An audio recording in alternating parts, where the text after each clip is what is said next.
So this is a bit of a hot take, but I don't really think motorcycling is for everyone. Now, when I say that, I'm not saying that I'm trying to gatekeep or not be inclusive about motorcycling. In fact, we do the opposite here on Yami Noob. I want as many people on two wheels as possible. But we need to be realistic that motorcycling, much like other sports and hobbies, tennis, rugby, ice hockey, it's really not for everybody, and you need to consider yourself, your risk tolerance, and who you are as a person before you get involved in this lifestyle.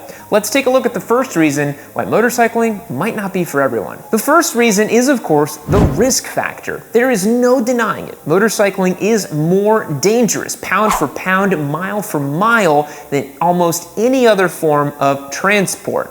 I guess unless you're base jumping like one of those gliding squirrels off of buildings. I don't know, that seems pretty dangerous. But yeah, motorcycle riding is 28 times more likely to result in bodily harm or death than driving a car. For most people, that's a non-starter. The fact that you don't have a seatbelt, airbag protection, none of this stuff that you'd find in a vehicle, you're out there in the elements in the open, is a deal breaker for a lot of people. On the flip side though, for a lot of people, myself included, that's part of the fun. The fun is being exposed to the wind, feeling it all, and really getting to be involved with the machine and what it can do. But for a lot of people, motorcycle riding is just simply a non-starter due to that risk factor. If you combine that with the prevalence of distracted driving, I think a lot of people are choosing not to ride motorcycling. I see this a lot in the cycling community. I'm a cyclist myself. I go out and do many, many road miles on my bicycle, and I do see a lot of people distracted driving, and I've seen this in the cycling community where people are giving up road biking because of drivers. So even though a bike is heavier and faster, you're still running the same risks, and for a lot of people, they equate that with the cycling, and it just doesn't make sense for them. Skill and coordination is something that we really need to talk about why motorcycling is not for everyone. Now, I completely understand that some people might have disabilities that don't allow them to ride bikes, but I think it's really amazing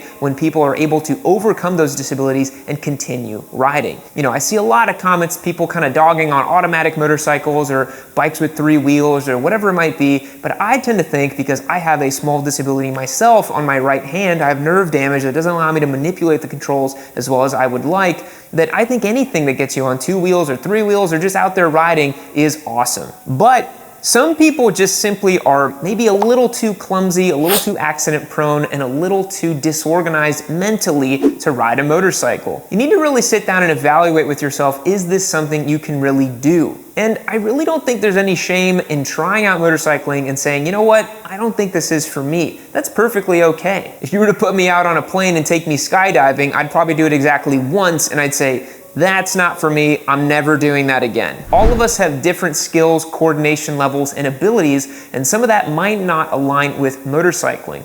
You know, motorcycling takes a lot of skill and balance. You are balancing 4 contact points in the machine, going down the road. Sometimes it tips over, sometimes you gotta lean it over. There's a lot going on with the bike, and for some people, it's just simply too much. But because you're watching the Yami Noob channel, I really think overcoming that fear, trepidation, and operating at the bounds of your comfort zone is really how you grow. If you always stay right within your little comfort zone bubble, you're never gonna develop or evolve as a person. You gotta do stuff that makes you uncomfortable. But if you're consistently uncomfortable on a motorcycle after weeks, months, maybe even years of riding, maybe it's really not for you, and that's totally okay. Another major factor why motorcycling may not be for you is just simply the expense of it. You know, I see this a lot on my Discord server and on the YouTube comments where guys and gals are sitting, saving up all their pennies and quarters off of their paycheck to try to get their first motorcycle, and I think that's awesome. Saving your money to then buy one cash and just own it is an amazing thing to do. But I have a difficult time advocating for financial irresponsibility when it comes to owning your motorcycle. I think if you just got out of college, you're just making your way into the world, there's really no reason to take on a big bunch of debt to get started riding motorcycles. You factor that in with the cost of gear, insurance, all the other stuff, extra fuel, tires, gas, maintenance, oil changes. Motorcycling can get pretty expensive pretty fast. So I would say motorcycling might not be for you if you're having to really stretch the piggy bank to make it work. There are certainly ways to ride motorcycles on a budget, and I'm a big advocate of that. I show you guys on my It Came From Facebook series amazing finds for cheap, really good motorcycles that you can go out and pick up and have a ton of fun with. You can get great safety rated gear for not a whole lot of money nowadays. I think there's certainly a way to get started with motorcycling all in for less than $4,000. But as I said, if you're taking out a loan for a $20,000 motorcycle that you don't really need and you're buying $3,000 worth of gear on a credit card that's totally maxed out, maybe you should take a look at your priorities, get those sorted, and then maybe come back to motorcycling. Another reason why motorcycling may not be for everybody is the maintenance around these vehicles. Now, if you buy a new Japanese motorcycle or even an electric motorcycle, you're not gonna have to worry about hardly any sort of maintenance other than putting gas in the vehicle, making sure your tire pressure is up to check, and lubing the chain every once in a while. However, if you're starting off motorcycling and you bought a 1972 Honda CB750 as your first bike and you're gonna fix it up to go out and try to ride, it may not be the right choice for you. For some people, taking on such a massive challenge in terms of maintenance may put them off of motorcycling forever, and I do think that's a big bummer. And for other people, they may not be comfortable doing all this sort of work on bikes, and then we go back to the expense part of the equation, and they factor in all the times you're gonna have to take their motorcycle to the service shop, and it starts to really add up. So I would say if you're a little comfortable with turning a wrench, you can probably get by with motorcycling. But if you have zero mechanical aptitude whatsoever and you've never done anything with any sort of machine, maybe motorcycling isn't for you, or it's just again gonna be operating outside of the bounds of your comfort zone and learning and adapting. Whenever I started motorcycling, I had never done more than change the oil on my car, and I slowly got to understand my bike and did things step by step. What has 3 cylinders, an Öhlins rear shock, and enough torque to rotate the earth beneath you? Why, it's the MT-09 SP giveaway bike on YamiNoob.co, of course. We finally have one of these as a giveaway, and you're not gonna wanna miss it. Head over to the website and get 10x entries for every $1 you spend. We've got hats, t-shirts, keychains, but best of all, I recommend becoming a member to join our community and get automatic entries to win. You can stack them up and apply them to giveaways and they never expire. We have some amazing bikes coming up that you're not going to want to miss. 3-day giveaways, top shelf leader bikes, and much more to round out this year. So head over to YamiNoob.co and get 10x entries to win the MT-09 SP giveaway. Another reason motorcycling might not be for everyone is the fact that you are exposed to the weather. If you're buying one of these as your only vehicle, your daily commute vehicle, you gotta understand that sometimes you're gonna be cold, you're gonna be wet, you're gonna be hot. It is not like driving a car where you can very comfortably get to your destination.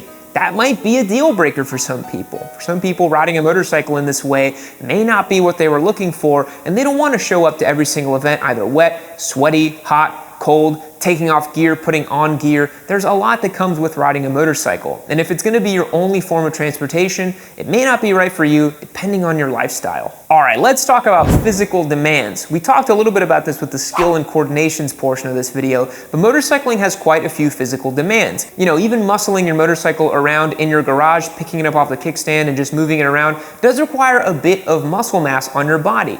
You absolutely do not need to be any kind of bodybuilder to ride motorcycles. You guys see me, I'm about as strong as a string bean, and I can get by just fine. If you do have any sort of bodily limitation that you feel a little trepidation around when it comes to motorcycling, maybe it's not the right choice. Now, I have seen so many people do so many amazing things without their limitations limiting them. I've seen guys on track that instead of a leg, they have some sort of like leg system. I've seen people that operate the foot brake with the hands over here on the left, got clutches on the feet. I've seen all kinds of creative setups for people who ride motorcycles and really want to keep riding motorcycles. So I don't think that should be a huge limiting factor. But again, this is all down to your personal preference and personal comfort level. If you have something that limits you and you just don't feel like it's gonna work out for you, even after having tried it a little bit, don't force the issue. Motorcycling may just not be the right thing for you. But I wanna stress that we operate on the edge of our comfort zone with motorcycling, and that's what allows us to grow. Another reason motorcycling might not be for you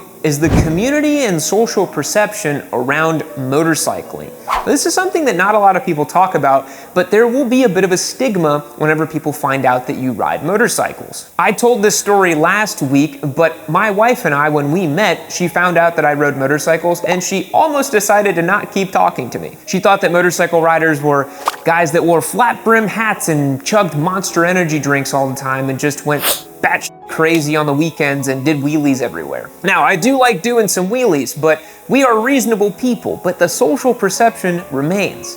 When people find out that I'm a motorcycle rider, they may start to change their tune on how they view me. Now, for some of us, that's totally okay. I don't really care what anybody thinks about me. That's why I'm on YouTube, I guess. But at the same time, if you work in a more corporate environment, or maybe you don't want to be perceived in a particular light, motorcycling may not be the right thing. But I did want to tell you guys, there's so much good stealth motorcycle gear that you can wear, and I often think that motorcycle riding can make you look a little cooler or a little more dangerous or a little bit more risk-taking. Because riding a bike shows that you can commit to something, that you have a skill set, and that you are able to operate such a machine. I personally take riding motorcycles as a badge of honor, but for some people, depending on where they grow up or the stigmas around it, they may not want to deal with all that. Sometimes their friends and families might chastise them so much that they decide that they don't want to ride anymore, which I think is really sad. I think you should do whatever it is that you want to do. So if you want to ride bikes, you should just do it. Don't think too much about the social stigmas and perceptions, but for some people, it might be a little too much. The last point for today's video on why motorcycling might not be right for you is the lack of storage and passenger accommodations. Obviously, if you're picking up a motorcycle to use as your only vehicle, you're gonna need some sort of storage, but no bike, no matter how equipped it is, the biggest Goldwing, whatever you can find, it will pale in comparison to what even the most humble of passenger vehicles can carry. A four-door Toyota Corolla can carry probably 5 times the amount that any Honda Goldwing can. On top of that, if you're regularly going to be carrying your wife or even your child or friends or family on the back of your motorcycle, you're going to need to have some sort of second helmet. You're going to need to make sure those people are okay and have at least some sort of basic understanding of how to ride on the back of a bike. And for some people, this is just too much of an inconvenience and a hassle. The passenger accommodations, the lack of luggage, the fact that you're always up against the weather, all of these things really lend motorcycles to being a bit more of a toy, at least here in America, rather than a full daily vehicle like you'd see in places like Thailand, Brazil, India, or even parts of Europe or Australia. But for some people, the inconveniences of motorcycling might make it a non-starter. So folks, those are some of the reasons I think why motorcycling may not be for everybody. Now, I want to caveat with all that being said that Yami Noob is a place where motorcycling becomes more accessible. I simply want to get more people onto wheels, having fun, and enjoying motorcycles because I think the benefits greatly outweigh the risks. Yes, you are 28 times more likely to die or get injured on a motorcycle or by driving a car, but you're also way less likely to get injured if you simply wear a helmet, ride during the day, and have proper rider training. I think practicing good habits, good lane positioning, and good riding definitely mitigates those risks. I want to see more people on 2 wheels and having fun with motorcycling, but if you decide that motorcycling isn't right for you, you won't offend me one bit. Thanks so much for checking out today's video. I truly do appreciate it, folks. Remember, this MT-09 SP is a giveaway bike over on yaminoob.co. Sign up as a member and make sure you get entered to win. All that being said, I'll catch you guys in the next one. See you later. And just like that, the video ends. Much like a wave crashing onto shore, all beautiful things must come to an end. But you know what doesn't have to end is the dialogue between me and you. Head over to yaminoob.co, click the link in the description box down below. You can keep talking to me on the Discord server. I'm on there every single day, and my way of saying thank you to you is I give away these fantastic motorcycles. This is an MT-09 SP. Don't miss your chance to win this thing. One of the spiciest and coolest giveaway bikes we've done yet. Hit that link down below and become a member, but while you wait, keep watching the video right over here on Yami Noob.